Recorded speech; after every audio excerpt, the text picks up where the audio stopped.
ನಮಸ್ಕಾರ. ನಾನು ಕುರುಬ ಸಮಾಜದ ಎಸ್.ಟಿ. ಹೋರಾಟ ಸಮಿತಿ ರಾಜ್ಯಾಧ್ಯಕ್ಷ ಸಿದ್ದಣ್ಣ ತೇಜಿ. ಬಂಧುಗಳೇ, ಕುರುಬ ಸಮಾಜದ ಎಸ್.ಟಿ. ವಿಚಾರವಾಗಿ ಇತ್ತೀಚೆಗೆ ಸಾಕಷ್ಟು ಗೊಂದಲದ ಹೇಳಿಕೆಗಳು ಬರ್ತಾ ಇದ್ದಾವೆ. ನಾವು ಮುಖ್ಯಮಂತ್ರಿ ಸಿದ್ದರಾಮಯ್ಯ ಆಗಬೇಕಂತೇಳಿ ಇಡೀ ರಾಜ್ಯದಂತ BJP JDS ಹೊರತುಪಡಿಸಿ ನಾವು ಕಾಂಗ್ರೆಸ್ಗೆ ಓಟನ್ನು ಹಾಕಿದ್ದೇವೆ. ಕೇವಲ ನಾವು ಹೋರಾಟಗಾರ ಮಾತ್ರ ಹೋರಾಟ ಮಾಡಿ ಮುಖ್ಯಮಂತ್ರಿಗೆ ಭೇಟಿಯಾಗೋದು, MLAಗೆ ಭೇಟಿಯಾಗೋದು, MP ಗೆ ಭೇಟಿಯಾಗೋದು ಆಗ್ತಾ ಇದೆ.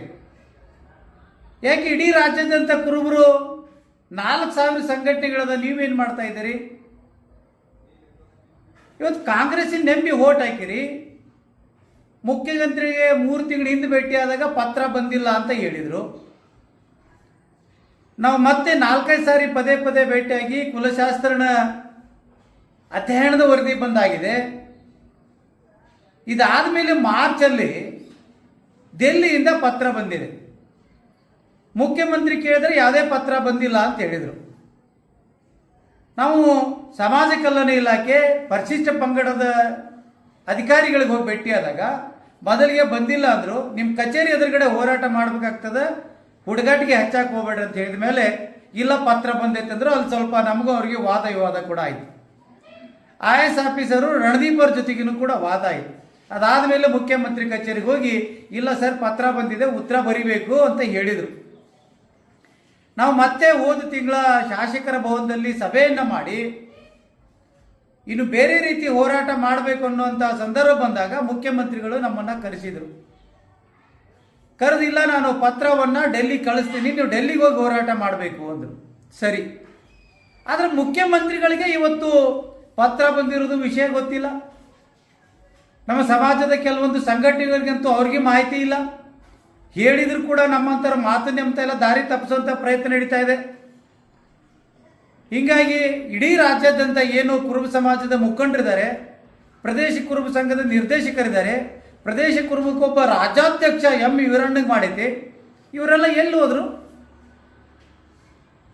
ನಾವು ಪ್ರಶ್ನೆ ಮಾಡಬೇಕಾಗಿತ್ತು. ಕೇವಲ ಏನು ಒಂದು ಸಂಘಟನೆಯವ್ರಿಗೆ ಮಾತ್ರ ಎಷ್ಟು ಬೇಕಾಗಿತ್ತು ಅನ್ನೋದಲ್ಲ. ಇಲ್ಲಿ ಮುಖ್ಯಮಂತ್ರಿ ನಾವು ನಂಬಿದ್ದೇವೆ, ಮುಖ್ಯಮಂತ್ರಿ ಜೊತೆಗೆ ಹಿತಶತ್ರುಗಳಿದ್ದಾರೆ. ಉಗ್ರಪ್ಪ ಒಂದು ಕಡೆ ಇಲ್ಲಿ ಮುಖ್ಯಮಂತ್ರಿಗಳ ಕಂದಾಗ ನಮ್ಮ ಹಕ್ಕನ್ನು ಪಡಿಬೇಡ್ರಿ, ನಮ್ಮ ತಾಟಿ ಕೈ ಹಾಕ್ಬೇಡ್ರಿ ಅಂತ ಹೇಳ್ತಾರೆ. ಅಲ್ಲಿ ಮತ್ತೊಂದು ಕಡೆ ಅದೇ ಪರಿಶಿಷ್ಟ ಪಂಗಡದ ಅಧಿಕಾರಿಗಳ ಜೊತೆಗೆ ಯಾವ ಕಾರಣಕ್ಕೂ ಕೇಂದ್ರಕ್ಕೆ ಪತ್ರ ಕಳಿಸಬಾರ್ದು ಅಂತೇಳಿ ಉಗ್ರಪ್ಪನವರು ಹೇಳ್ತಾರೆ. ಯಾಕೆ ಮುಖ್ಯಮಂತ್ರಿಗಳಿಗೆ ಇಷ್ಟೊಂದು ನಿರ್ಲಕ್ಷ್ಯ ಕುರುಬರ ಮೇಲೆ? ನಾವು ವಿಚಾರ ಮಾಡಬೇಕಾಗಿದೆ. ವಿಚಾರ ಮಾಡದಿದ್ರೆ ಕುರುಬರಿಗೆ ಯಾವ ಕಾರಣಕ್ಕೂ ಎಷ್ಟೇ ಸಿಗಲ್ಲ. ಈ ನಿಟ್ಟಿನಲ್ಲಿ ಇಡೀ ರಾಜ್ಯಾದ್ಯಂತ 31 ಜಿಲ್ಲೆಯಲ್ಲಿದ್ದೇವೆ. ನಾವು ಕೇವಲ ಕಾಂಗ್ರೆಸ್ಗೋ ಮತ್ತೊಬ್ಬರಿಗೆ ಓಟ್ ಹಾಕೋಕ್ಕಿಲ್ಲ. ನಮ್ಮ ಹಕ್ಕನ್ನು ನಾವು ಪಡಿಬೇಕಂದ್ರೆ ಹೋರಾಟ ಅನಿವಾರ್ಯ ಆಗಿದೆ.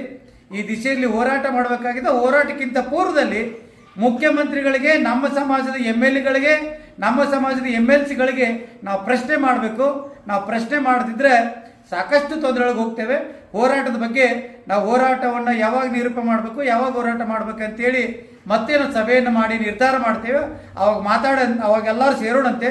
ಈಗ ಸದ್ಯಕ್ಕೆ ಮುಖ್ಯಮಂತ್ರಿಗಳಿಗೆ ಎಲ್ಲರೂ ಕೂಡ ತಹಸೀಲ್ದಾರ್ ಕಚೇರಿ ಮುಖಾಂತರ, ಇಲ್ಲ ಅಂದರೆ ನಿಮ್ಮ ಸಂಘಟನೆ ಮುಖಾಂತರ, ಇಲ್ಲ ಅಂದರೆ ಸ್ವತಃ ತಾವೇ ಮನೆಯಲ್ಲಿ ಕೂತ್ಕೊಂಡು ಮುಖ್ಯಮಂತ್ರಿ ಪತ್ರ ಬರೀರಿ, ಕುರುಬ ಸಮಾಜಕ್ಕೆ ST ಮೀಸಲಾತಿ ಕೊಡಿಸೋದ್ರಾಗೆ ತಾವು ಯಾಕೆ ಭಾಗವಹಿಸ್ತಾ ಇಲ್ಲ, ಇಚ್ಛಾಶಕ್ತಿ ಇದೆಯೋ ಇಲ್ಲೋ ತಾವು ಕೇಳಬೇಕಲ್ಲ. ಇವತ್ತು ಎಲ್ಲ ಕುರುಬರು, ಎಲ್ಲ ಕುರುಬ ಸಂಘದ ಮುಖಂಡರು ತಾವು ಪ್ರಶ್ನೆ ಮಾಡುವಂಥ ಒಂದು ಸಮಯ ಬಂದೈತಿ. ಇವಾಗ ಮಾಡ್ತಿದ್ರೆ ಮತ್ಯಾವಾಗ ಪ್ರಶ್ನೆ ಮಾಡೋಕ್ಕಾಗೋದಿಲ್ಲ ಅಂತೇಳಿ ತಾನು ತಮ್ಮಲ್ಲಿ ಎಲ್ರಿಗೂ ಮನವಿ ಮಾಡ್ಕೊತ ತಾವು ಮುಖ್ಯಮಂತ್ರಿಗೆ ಪತ್ರ ಬರೆದು ವಿಷಯ ಏನಾಗ್ತಂತ ತಿಳ್ಕೊಬೇಕಂತೇಳಿ ನಾನು ಕಳಕಳಿಯಿಂದ ಕೈ ಮುಗಿದು ಕೇಳ್ಕೊತೀನಿ. ಸಿದ್ದಣ್ಣ ತೇಜಿ.